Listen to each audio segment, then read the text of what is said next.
Hello दोस्तों, मेरे channel doctor Sam's biology में आपका स्वागत है। इस वीडियो में हम बात करेंगे टेक्सोनोमी और सिस्टेमेटिक्स से रिलेटेड और उसके कंपोनेंट से रिलेटेड 10 मोस्ट इंपॉर्टेंट एमसीक्यूज के बारे में जो बायोलॉजी से रिलेटेड किसी भी कॉम्पिटिटिव एग्जाम के लिए बहुत इंपॉर्टेंट है। तो पहला क्वेश्चन है हमारा, what is primary goal of systematics. यहाँ क्वेश्चन पूछा है सिस्टेमेटिक्स का प्राइमरी गोल क्या है, टेक्सोनोमी का नहीं। तो ये हमारे पास यहाँ पे ये चार ऑप्शन है। तो सिस्टेमेटिक्स का प्राइमरी गोल सिस्टम, पहले देखिए सिस्टेमेटिक्स है क्या। सिस्टेमेटिक्स मींस ऑर्गेनिज्म को सिस्टेमेटिकली अरेंज करना according to their evolutionary history, means according to their phylogeny. तो यहाँ पे क्लासिफिकेशन ऑर्गेनिज्म पहला ऑप्शन है, ये नहीं आएगा क्योंकि ये टेक्सोनोमी के अंदर होता है। आइडेंटिफिकेशन ऑफ स्पीसीज ये हम टेक्सोनोमी में यूज करते हैं, सिस्टेमेटिक में नहीं।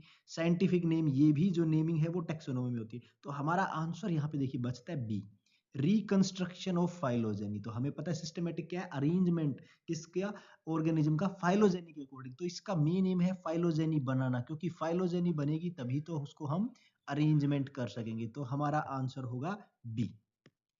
सेकंड क्वेश्चन है, which of following note component of taxonomy.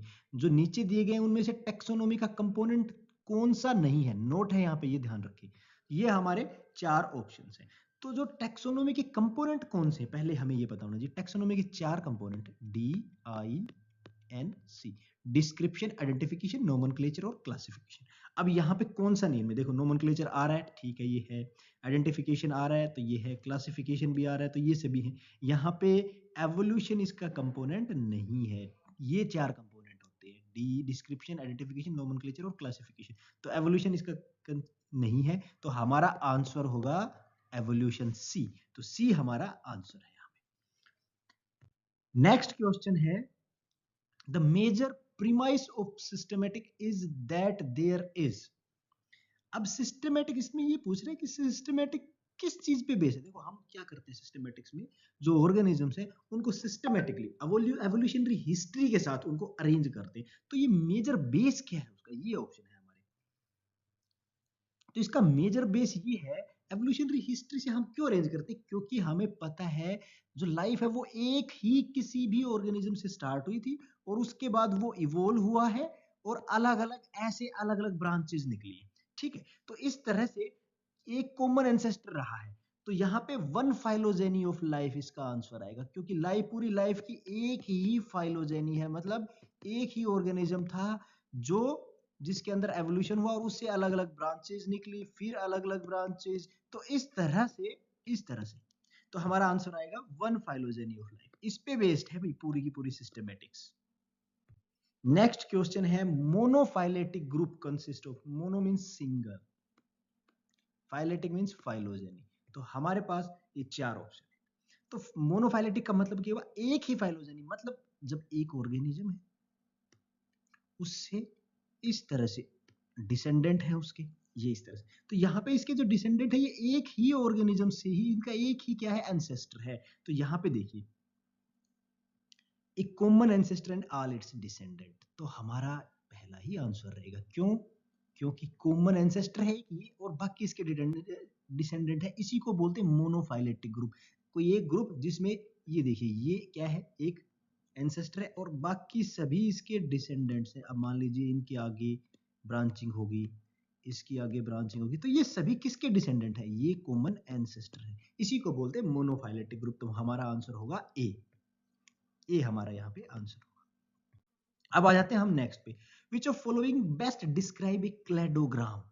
कौन से ऑप्शंस जो हमें दिए गए हैं जो क्लेडोग्राम को एक्सप्लेन करते हैं। अब सबसे पहले हमें पता होना चाहिए क्लेडोग्राम क्या है। ग्राफिक रिप्रेजेंटेशन है फाइलोजेनेटिक हिस्ट्री। मान लीजिए ये एक ऑर्गेनिज्म, इसकी डिसेंडेंट लाइन चली, इसके ये ऑफस्प्रिंग थे, ठीक है। फिर आगे इसके इस तरह से आगे फिर ऑफस्प्रिंग हुई। तो ये क्या है, क्लेडोग्राम, एक ट्री बन गया, फाइलोजेनेटिक ट्री को रिप्रेजेंट कर रहा है। तो ऑप्शंस देखिए, लिस्ट ऑफ टैक्सोनॉमी करेंगे, टैक्सोनॉमी यूज करते नहीं है। की भी यहाँ पे नहीं आएगी। ट्रेडिशनल क्लासिफिकेशन में तो क्लेडोग्राम यूज ही नहीं होता, तो हमें बचता है ये ब्रांचिंग डायग्राम रिप्रेजेंट इवोल्यूशन। तो ये ब्रांचिंग हो रही है, एक से इस तरह से ब्रांचिंग हो गई, इससे फिर आगे ब्रांचिंग हो गई, तो ऐसे एक ब्रांचिंग डायग्राम बनता है जिसको क्या बोलते हैं हम, क्लेडोग्राम बोलते हैं। तो हमारा ऑप्शन आएगा यहाँ पे बी, बी हमारा आंसर होगा।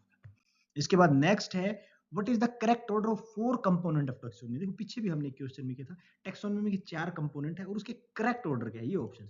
तो 4 कंपोनेंट कौन से, डी आई एन सी, ये 4 कंपोनेंट है और ये ऑर्डर में ही है। सबसे पहले डिस्क्रिप्शन आएगा, फिर आइडेंटिफिकेशन आएगा, फिर नोमेनक्लेचर आएगा, फिर क्लासिफिकेशन आएगा। ये तो आप देखो ये किसमें सबसे पहला डिस्क्रिप्शन आना चाहिए, तो यहाँ आइडेंटिफिकेशन है, नहीं आएगा। यहाँ क्लासिफिकेशन है, ये भी नहीं होगा। नोमेनक्लेचर है, ये भी नहीं होगा। तो यहाँ पे जो बी है हमारा, यहाँ देखिए डिस्क्रिप्शन, आइडेंटिफिकेशन, नोमेनक्लेचर, क्लासिफिकेशन, पूरा DINC को फॉलो कर रहा है। इसका मतलब आंसर यही होगा। तो हमारा आंसर होगा बी। तो बी हमारा आंसर है। नेक्स्ट क्वेश्चन है which of following is not true about dichotomous key. Dichotomous की टैक्सोनॉमी कीज होती है, उनके बारे में क्या चीज ट्रू नहीं है, ये option. It is use for identification of species, बिल्कुल ठीक है, स्पीसीज के आइडेंटिफिकेशन के लिए यूज होती है। It is consist of series of contrasting statement, बिल्कुल इसके अंदर कंट्रास्टिंग स्टेटमेंट ही होती हैं, तो ये भी ठीक है। It help in narrowing down classification of, ये हमें बिल्कुल अननोन स्पीसीज की क्लासिफिकेशन या उसकी आइडेंटिफिकेशन में हेल्प करता है, ठीक है। इसका सी देखिए, it is primarily based on genetic information, ये गलत है। टैक्सोनॉमी की जो होती हैं वो ऑब्जर्वेबल कैरेक्टर्स के ऊपर बेस्ड होती हैं, जैसे मोर्फोलॉजिकल, सेक्सुअल कैरेक्टर, उस पे बेस्ड होती है। तो इसका आंसर आएगा सी। सी इसका आंसर है। अब आ जाते हैं next, phylogenetic classification primary based on, जो फाइलोजेनेटिक क्लासिफिकेशन है वो किस चीज पे बेस्ड है। फाइलोजेनी मींस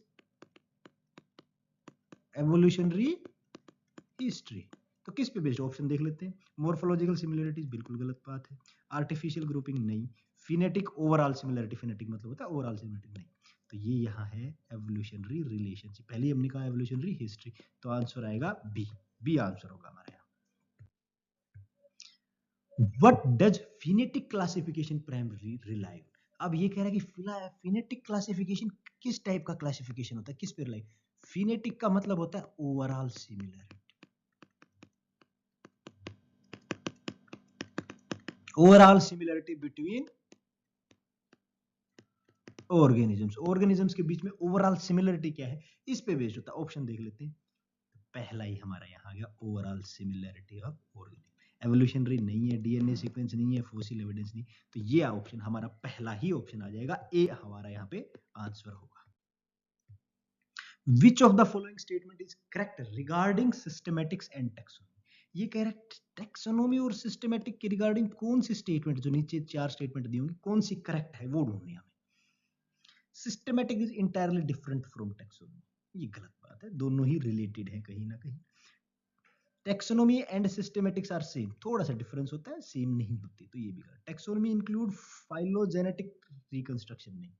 टैक्सोनॉमी के अंदर फाइलोजेनेटिक रिकंस्ट्रक्शन नहीं होता, वो होता है सिस्टमैटिक्स के अंदर। तो अब हमारा जो बच गया है वो है B. Taxonomy is part of system. देखो सिस्टमैटिक्स क्या है, ब्रॉडर पार्ट है और उसके अंदर आता है टैक्सोनॉमी। ये पूरा का पूरा सिस्टमैटिक्स था और यहाँ पे क्या है, ये पूरा का पूरा जैसे पूरा पार्ट है, ब्रॉडर पार्ट है सिस्टमैटिक्स, उसके अंदर आता है टैक्सोनॉमी। तो टैक्सोनॉमी क्या होता है एक्चुअल में, DINC, description, identification, nomenclature and classification. और सिस्टमैटिक क्या होता है, इसके अंदर मैं पी और जोड़ देता हूँ, फाइलोजेनेटिक, ये पूरा सिस्टमैटिक होता है। तो यहाँ पे देखो ये जो ये हुआ टैक्सोनॉमी, तो ये किसका पार्ट हुआ, सिस्टमैटिक्स का, तो आंसर आएगा बी।